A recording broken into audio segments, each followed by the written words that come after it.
Bom dia, amada igreja, a graça e a paz do Senhor Jesus. É uma alegria muito grande poder mais uma vez estarmos nos encontrando aqui nessa manhã de domingo abençoada, que você acordou, que você já falou com o Papai do Céu, e agora você vai poder conosco louvar a esse Deus maravilhoso. Louve conosco nesta manhã, adore ao Senhor nesta manhã de domingo, aleluias.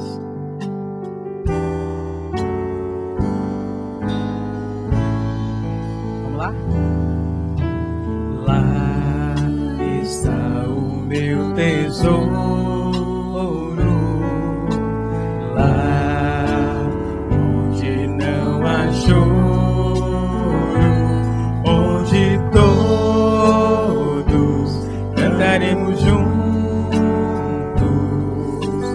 hinos de louvor. Lá está meu tesouro.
Bom dia, meus queridos irmãos e irmãs. Nós estamos aqui em mais uma manhã de domingo, em mais uma escola bíblica dominical, hoje aqui no dia 7 de junho de 2020. Que a graça e a paz do nosso Senhor e Salvador Cristo Jesus esteja sobre a sua vida, sobre a sua casa e sobre a sua família. Eu quero convidar você a uma reflexão breve no texto de Paulo, a segunda carta que ele escreveu aos Coríntios, no capítulo 12, versículos de 7 a 10, e nos diz assim a palavra do nosso Deus: e para que não me ensoberbecesse com a grandeza das revelações, foi-me posto um espinho na carne, mensageiro de Satanás, para me esbofetear, a fim de que não me exalte. Por causa disso, 3 vezes pedi ao Senhor que o afastasse de mim. Então ele me disse: a minha graça te basta, porque o poder se aperfeiçoa na fraqueza. De boa vontade, pois, mais me gloriarei nas fraquezas, para que sobre mim repouse o poder de Cristo. Pelo que sinto prazer nas fraquezas, nas injúrias, nas necessidades, nas perseguições, nas angústias, por amor de Cristo. Porque quando sou fraco, então é que sou forte. Meus queridos, quando nós olhamos para essa realidade do ser fraco, de fraqueza, na nossa sociedade parece algo totalmente sem valor, não é verdade? Ser fraco, você sempre lembra talvez até de alguma pessoa, não, fulano é fraco demais. E o fato é que ninguém quer ser fraco, ninguém quer externar essa realidade de uma pessoa que é fraca, de uma pessoa que é dependente, ninguém quer admitir os seus erros, ninguém quer admitir as suas falhas. Desde a força física até mesmo aquela perspicácia no mundo dos negócios, existe uma coisa ali de ser bem sucedido que muitas vezes chama atenção aos nossos olhos. Só que a palavra do nosso Deus, ela nos mostra algo diferente acerca do que significa o sucesso, do que significa ser bem-sucedido, que é totalmente diferente daquilo que o mundo nos ensina, daquilo que o mundo nos apresenta. E aqui no texto que nós lemos, o apóstolo Paulo nos diz que se gloriava nas suas fraquezas. Isso parece estranho para você? Pareceu estranho no mundo na época quando Paulo falou isso. Parece que isso entrava em contradição com todo o pensamento da época, mas também entra em contradição com o nosso pensamento. Assim como antigamente, nos nossos dias, o pecado continua a nos influenciar dia após dia, a viver sempre aquela vida de aparências. Nós crentes, nós temos sido tentados dia após dia a viver essa vida de aparências. Eu não estou falando uma vida de aparência, uma vida de superficialidade no que diz sentido a dinheiro, a riqueza, a poder, a luxo, não. Eu não estou falando a respeito dessa superficialidade, dessa aparência. Eu estou falando de uma superficialidade, de um sentido de aparência no quesito cristão. Quantas são as pessoas que se dizem cristãs e que se acham melhores do que outras pessoas? E quando nós olhamos para a palavra de Deus, é exatamente isso que acontecia na vida daqueles chamados escribas e fariseus. Eles aparentavam viver vidas santas, uma vida de perfeição no que diz respeito à sua espiritualidade, uma vida de sucesso espiritual. E, meus queridos, sempre aquele que se demonstrasse o fraco, o fracassado, era mesmo até indigno de misericórdia por parte de escribas e de fariseus. E eu quero dizer para você, meu irmão, que nós somos tentados nessa área também. Nós somos tentados a viver essa vida de superficialidade, essa vida de simplesmente aparência de sermos cristãos. Quantas vezes nós achamos que a nossa oração é melhor do que a do outro? Quantas vezes nós achamos que a nossa oração é mais relevante que a do outro? Que a nossa vida espiritual é melhor do que a do outro? Quantas vezes nós estamos nos importando apenas com o eu, o eu, o eu? E aqui o apóstolo Paulo nos ensina que a sua fraqueza era um sinal de que nele repousava o poder de Cristo Jesus. Olha o que o texto nos ensina. Ele sentia prazer nas suas fraquezas, nas injúrias, nas necessidades, nas perseguições, nas angústias. Tudo isso por amor a Cristo Jesus. O apóstolo Paulo, ele de fato poderia se gabar de todo o seu conhecimento, mas ele não fez isso.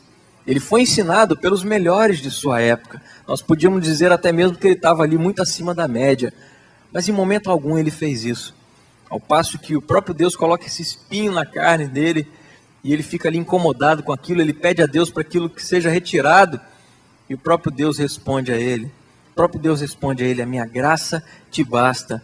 Meu irmão, minha irmã, a graça de Deus precisa bastar nas nossas vidas, e nós precisamos entender essa realidade dia após dia, porque quando Paulo foi chamado pelo próprio Cristo Jesus, ele entendeu a seguinte verdade: eu preciso viver pela fé. E ele declara aos Efésios: nós somos salvos pela graça mediante a fé. Isso não vem de nós, é um dom de Deus, não de obras para que ninguém se glorie. Ou seja, meus queridos irmãos, minhas queridas irmãs, tudo isso, o caminhar, o viver pela fé, implica em renunciar o estarmos no controle. Significa de fato admitir que nunca estivemos no controle. Viver pela fé significa confiar em alguém que não seja nós mesmos. Ou seja, confiamos no Senhor Deus, o Todo-Poderoso. É reconhecer a nossa necessidade, de que outra pessoa esteja no controle das nossas vidas. E essa outra pessoa é o próprio Senhor Deus. Talvez muitos até possam pensar e nos criticar quanto a isso, dizendo: isso parece mais com fraqueza do que força para mim. Mas pense, deixar as nossas vidas nas mãos de outras pessoas é muito mais exercitar a fé do que qualquer outra coisa. Porque aí sim percebemos que o cuidado não está sob a nossa responsabilidade, de que todas as coisas acontecem não porque nós fazemos isso ou aquilo, mas é porque Deus está à frente de tudo. Meus queridos, vamos colocar a nossa vida nas mãos do Senhor Deus dia após dia. A Bíblia diz que viver pela fé, isso sim, exige uma força muito maior. Isso é que é viver em um sucesso de vida, é viver nas mãos do Senhor Deus, admitir que precisamos de ajuda, admitir que não conseguimos fazer nada sozinhos. Nós lembramos daquela história de Josué, onde o próprio Deus o chamou ali para substituir Moisés. Deus chega para Josué e diz: ser forte e corajoso. Não era força física, mas uma força no seguinte sentido, de que a minha vida está nas mãos de Deus. Eu não tenho controle de nada. Josué entendeu isso. Tantos outros personagens bíblicos entenderam isso, e nós precisamos ter esse mesmo entendimento. Reconhecer que Deus, nele está a nossa fé, a nossa força, a nossa confiança está no Senhor. Quando somos fracos, aí é que somos fortes. Amém? Que Deus te abençoe.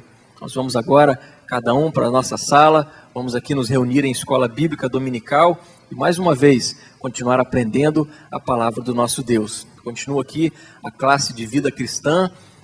No aplicativo Zoom nós teremos a classe de casais, a classe da UPA, a classe dos jovens, a OMP.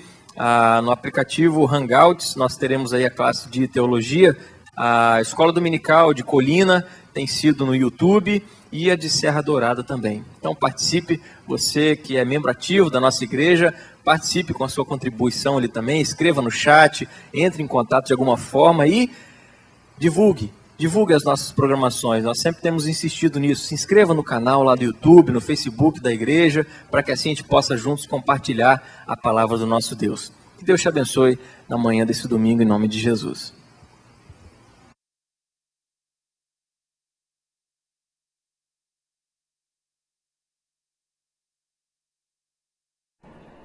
Bom dia, meus irmãos, graça e paz. É uma alegria muito grande estar aqui com vocês mais uma vez para podermos estudarmos uma porção da Palavra de Deus, dando continuidade à série de estudos sobre o profeta Elias.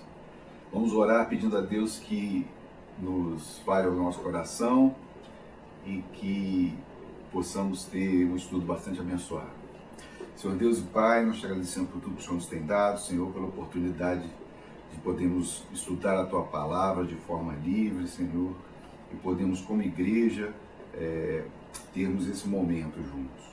Fale ao nosso coração, Senhor, e que tudo que seja dito aqui seja para a honra e glória do Teu nome e edificação da Tua igreja.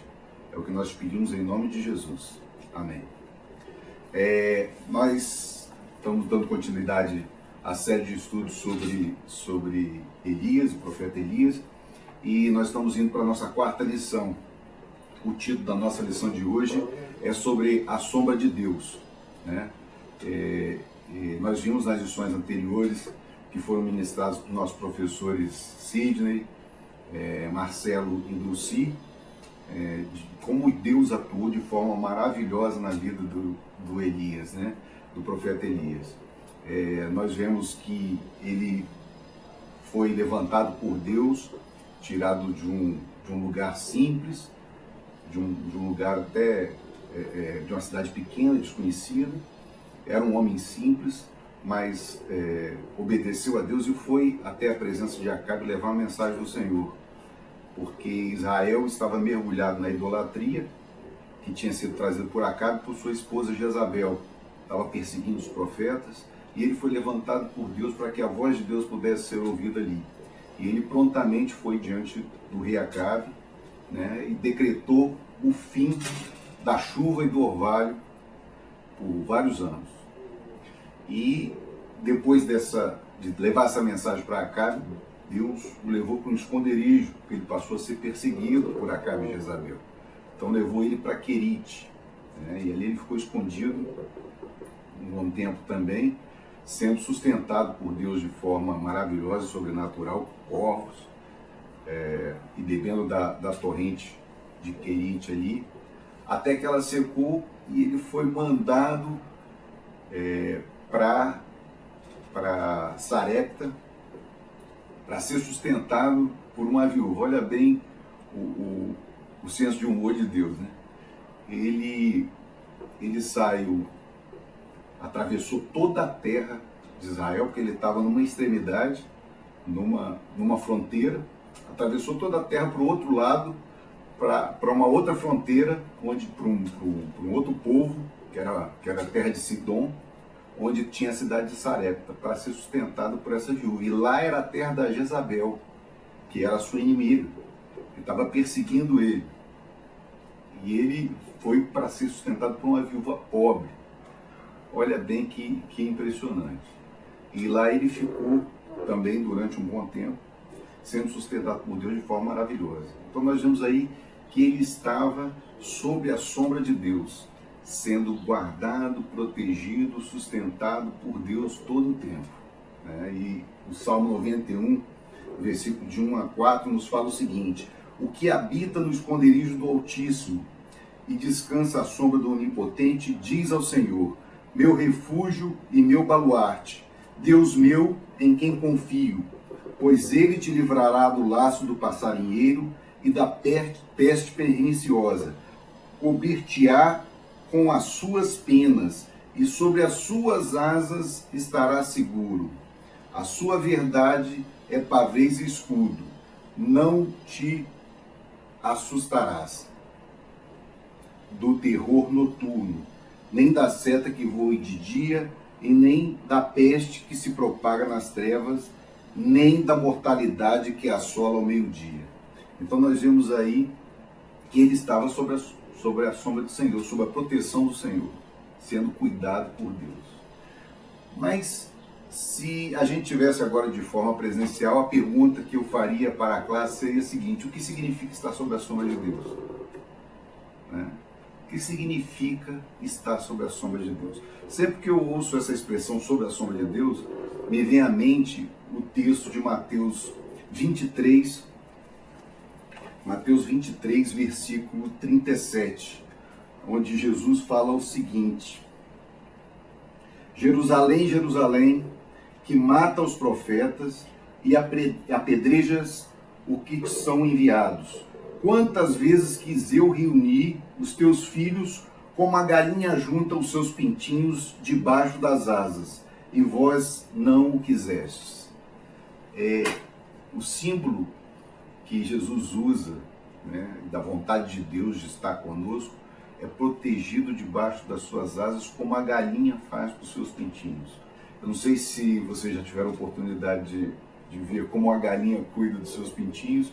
Geralmente, quando chega o entardecer assim, os pintinhos se reúnem embaixo das asas da galinha e ela agacha e cobre eles todos com as asas, protegendo do frio, de predadores. E ai de quem chegar perto, porque ela vai avançar em cima para proteger os seus filhos.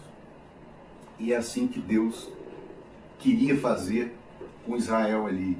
Queria trazer todos debaixo da proteção, mas como nós vimos aí, Israel rejeitou a Deus. Mas Elias estava debaixo da proteção do Senhor, né? Nós vemos que, estudando a história de Elias, que ele estava sob a sombra de Deus. E a primeira característica que mostra que ele estava sob a sombra de Deus é justamente a sua obediência. Desde quando ele foi levantado para falar com Acabe, ele se mostrou obediente. Hora nenhuma ele questionou a Deus na sua missão. Nós vemos outros homens que foram levantados por Deus na Bíblia, que tiveram um papel importante, mas que não tiveram essa obediência quando foram chamados por Deus. Por exemplo, Moisés, quando foi chamado por Deus, ele questionou: ah, Senhor, eu sou de língua pesada, eu não vou saber fazer isso direito, arruma outro, né? Nós vemos também Jonas, Deus mandou ele ir para Nínive, ele foi para o lado contrário, pegou um navio para Tarsis. Então nós vemos aí que nem sempre, né, os servos que são levantados por Senhor se apresentam de forma obediente, mas Elias foi obediente. Essa obediência de Elias é a primeira coisa que destaca, né, que demonstra que ele estava ali debaixo da sombra de Deus, né, aos pés do Senhor, né? Após cumprir a sua primeira missão, Elias se escondeu em Querite. Querite significa, o nome Querite significa separação. Nós vimos isso quando o Marcelo ministrou a sua aula sobre a estada de Elias ali em Querite. E assim como ele foi separado por Deus ali, e essa separação tem um significado de santificação, nós também devemos nos santificar para também estar sob a sombra de Deus. Essa era outra característica. Ele foi separado, santificado, né? Aquele que está à sombra de Deus, que está sobre a sua sombra, ele tem que estar numa condição de santificação, né? Tem que buscar a santificação o tempo todo. Precisamos ser santos, separados do pecado do mundo. Era isso que Elias não estava se conformando com aquela situação de Israel. Israel estava entregue à idolatria. Tinha sido colocado no centro de adoração de Israel, Baal, por Jezabel. Os profetas de Baal, a moda era adorar Baal. Mas Elias não se conformou com a moda. Não se conformou com o que estava acontecendo ali no reino de Israel. E o seu próprio nome era o seu cartão de visita. Porque o nome Elias significa: o Senhor é o meu Deus. Então o seu próprio nome já dizia qual era o seu posicionamento. E o compromisso dele era com Deus e não com a idolatria estabelecida no reino de Israel. Então nós vemos que a primeira característica é a obediência, depois nós vemos que a santificação. E a outra característica importante da relação de Elias com Deus era a sua confiança total em Deus, depositada em Deus. A sua confiança e a sua dependência de Deus. O tempo todo Elias foi sustentado, protegido por Deus. E ele depositou toda a sua fé nele. Elias não tinha nada. Elias não tinha o que comer, não tinha o que beber, não tinha onde se abrigar. Ele dependeu totalmente de Deus para ser cuidado e protegido. Então ele teve esse cuidado, essa proteção em Querite, e teve esse cuidado também e proteção em Sarepta, de forma sobrenatural nos dois momentos. Nós vemos aí que Deus agiu de forma sobrenatural sobre a vida dele.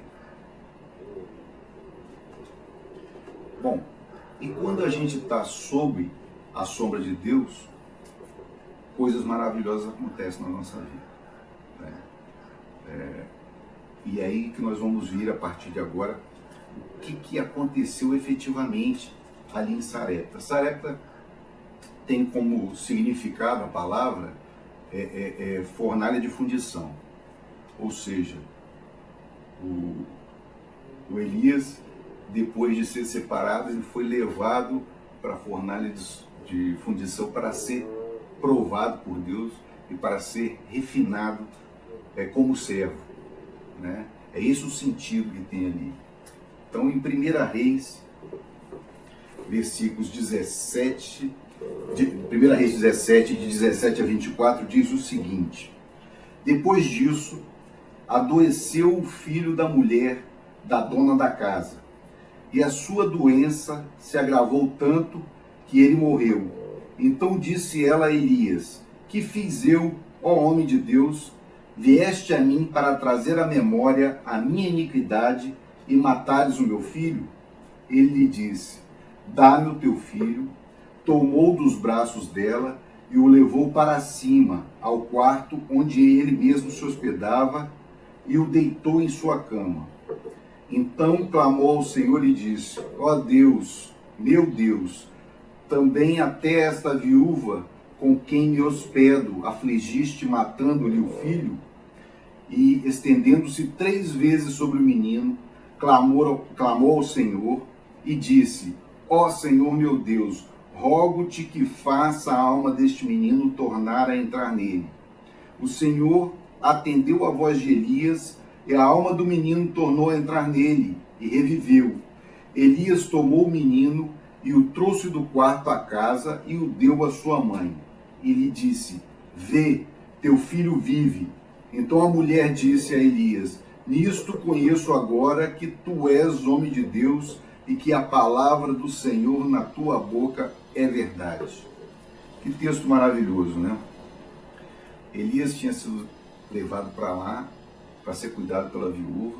Ela não tinha o que comer, mas ela obedeceu a palavra de Deus e ela acreditou que ia ser sustentada ali, e não faltou nem a farinha e nem o azeite que ela tinha na sua casa. Durante todo o tempo em que Elias esteve ali, eles foram sustentados por Deus. Mas a partir de um determinado momento aconteceu uma tragédia naquele meio. O filho da mulher adoeceu e morreu.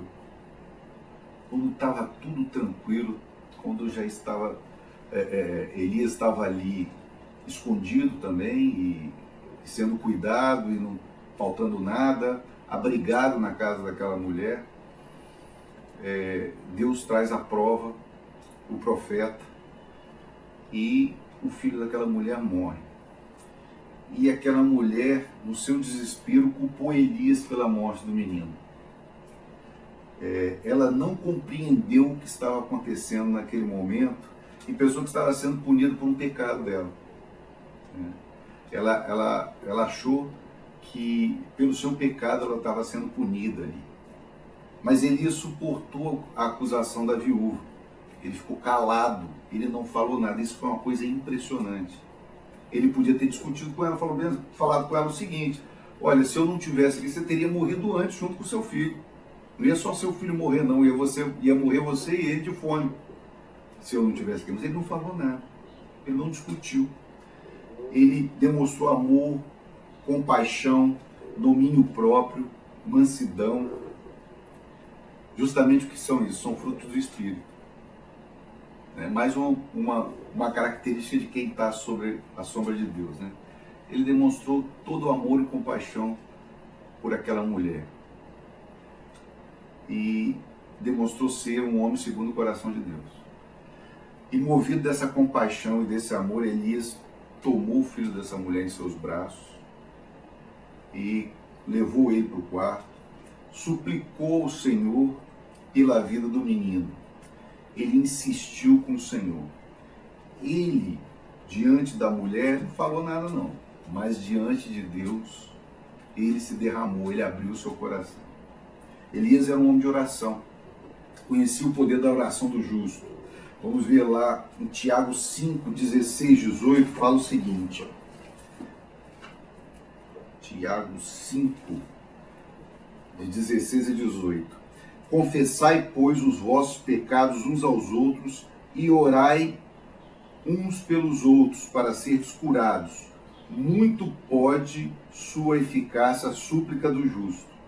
Elias era homem semelhante a nós, sujeito aos mesmos sentimentos, e orou com instância para que não chovesse sobre a terra. E por 3 anos e 6 meses não choveu. E orou de novo, e o céu deu chuva, e a terra fez germinar seu fruto.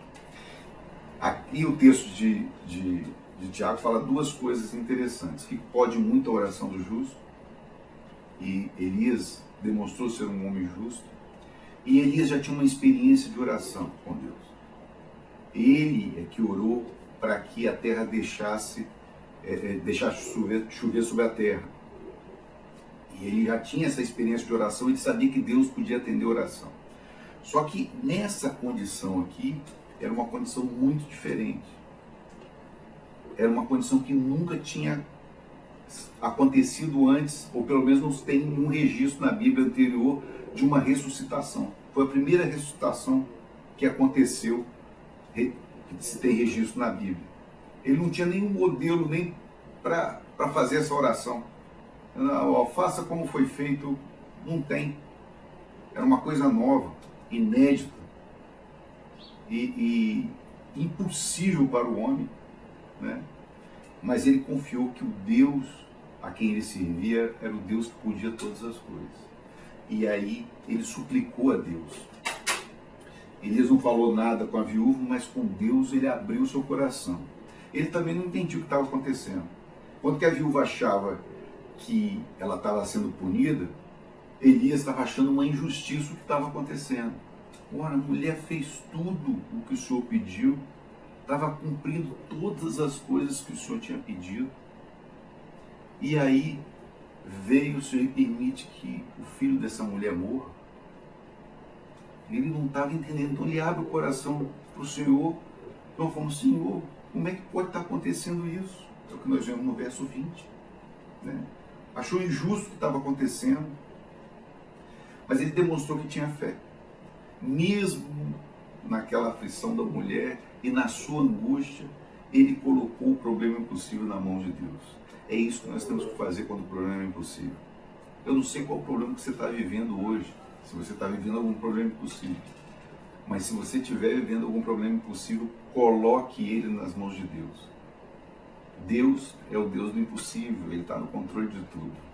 Então, nesse momento, Elias entendeu, no meio da sua angústia, que somente Deus podia dar uma solução para aquele problema impossível. E o capítulo 11 de Hebreus fala justamente isso. No verso 35, o capítulo 11 cita uma série de heróis da fé, mas no verso 35 fala o seguinte, faz uma citação indireta a Elias, falando que pela fé mulheres receberam da ressurreição os seus mortos. Na verdade ele está fazendo uma referência a Elias e uma referência a Eliseu, que foi o sucessor de Elias, porque aconteceu um fato semelhante com Eliseu, quando ele ressuscitou também o filho da Sunamita, né? Que era uma mulher que abrigava ele na casa dela eventualmente. E o filho dessa mulher morreu e ele também teve um episódio semelhante ao de Elias, onde ele ressuscita o filho dessa mulher. Então, a referência que está sendo feita aqui, que é feita no capítulo 11 de Hebreus, no verso 35, é esses dois episódios, né? Faz uma referência, uma citação indireta a Elias e a Eliseu, que fala que pela fé mulheres receberam da ressurreição os seus mortos. Então, o que estava sendo dito aqui é o seguinte, que não era só a fé de Elias que estava sendo recompensada, era a fé da mulher. Porque a mulher tinha agido com fé também, né?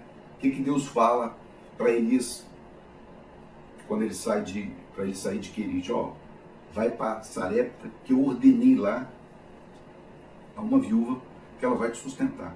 Ou seja, ela foi obediente, teve fé na palavra de Deus e cumpriu aquilo que Deus falou. De novo, quando Elias esteve com ela e falou que não ia faltar azeite, nem farinha, ela acreditou também. Então, ela depositou a sua fé no Senhor e estava sendo recompensada por isso. Então, na verdade, o que estava acontecendo não é que ela estava sendo punida e nem que Deus estava fazendo uma injustiça permitindo a morte do filho dela. Na verdade, ela estava sendo recompensada porque Deus ressuscitou o filho dessa mulher. Olha que troço impressionante. Deus levantou Elias lá de Querite, fez ele caminhar mais de 200 quilômetros, atravessar o território de Israel todinho, para ir lá na cidade de Sarepta, encontrar uma viúva estrangeira, pobre, que não tinha o que comer, para poder salvar o filho dessa mulher. Era isso que Deus tinha feito. Muitas vezes Deus está fazendo coisas na nossa vida que nós não entendemos. Você está passando por algum problema agora que Deus permite e você não entende. Outro dia o pastor Davidson falou no seu sermão que Deus pode estar nesse momento fazendo mais de 10 mil coisas na sua vida. Você consegue mal perceber 3. Né? Nós não conseguimos alcançar a dimensão das coisas que Deus faz na nossa vida. Ele é o Senhor do universo, Ele rege todas as coisas. Né? Ele tem o controle de tudo. E muitas vezes a nossa fé é pequena e a gente vacila na nossa fé, não confiando que Deus está cuidando de nós a todo tempo. Então nós temos que depositar nossa confiança no Senhor. Estamos passando por momentos difíceis agora. Ninguém sabe o que vai acontecer amanhã. Eu não sei, você não sabe, né? Às vezes a gente se fia em algumas coisas desse mundo e nós vemos que tudo isso é passageiro e efêmero. Nós vemos que um pequeno vírus virou um mundo de cabeça para baixo, que ninguém tem mais certeza de nada. O que tinha valor deixou de ter valor. O que era seguro deixou de ser seguro. Nós devemos depositar nossa segurança no Senhor. Então nós vimos aí que Deus estava demonstrando, tanto para a viúva quanto para Elias, que Ele não era só o Deus do sustento, da proteção, mas Ele era assim o Deus que tem o poder de nos dar a vida. Ele é o Deus da vida. E a maior prova disso é o sacrifício de Cristo na cruz que nos deu a vida eterna. Né? Então nós vemos aí que Deus não só nos dá o sustento, a condição material, mas Ele nos dá a vida eterna através da salvação em Cristo Jesus. Deus, além de Elias, também estava trabalhando na vida da viúva. Né? Nós vemos aí que pelo fato dela ter depositado a sua fé no Senhor, ela também foi recompensada. Então nós vemos que quando estamos sob a sombra do Senhor, a graça transborda e abençoa sobre a nossa vida e abençoa outras pessoas. É isso que acontece. Né? Nós vemos Jesus falando sobre isso. Foi até Dulci, na lição passada, falou que quando ele estava em Nazaré, ele faz uma citação à viúva, falando que Elias podia ter ido para a casa de qualquer outra viúva do povo de Israel. Mas ele foi mandado por Deus lá na casa dessa viúva estrangeira em Sarepta. Por quê? Porque ela tinha fé. E lá ele pôde realizar esse milagre maravilhoso na vida dele. Mateus 10,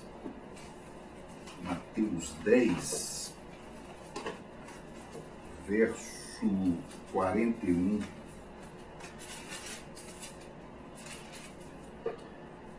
Mateus 10, verso 41 e 42 fala o seguinte: quem recebe um profeta no caráter de profeta, receberá o galardão de profeta.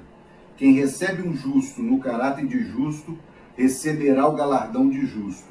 Quem der a beber, ainda que seja um copo de água fria, a um desses pequeninos, por ser este meu discípulo, em verdade vos digo que de modo algum perderá o seu galardão. A primeira coisa que a viúva deu a Elias quando encontrou com ele pediu um copo d'água a ela, um pouco de água a ela, e ela deu água a ele. Foi prontamente buscar água para ele.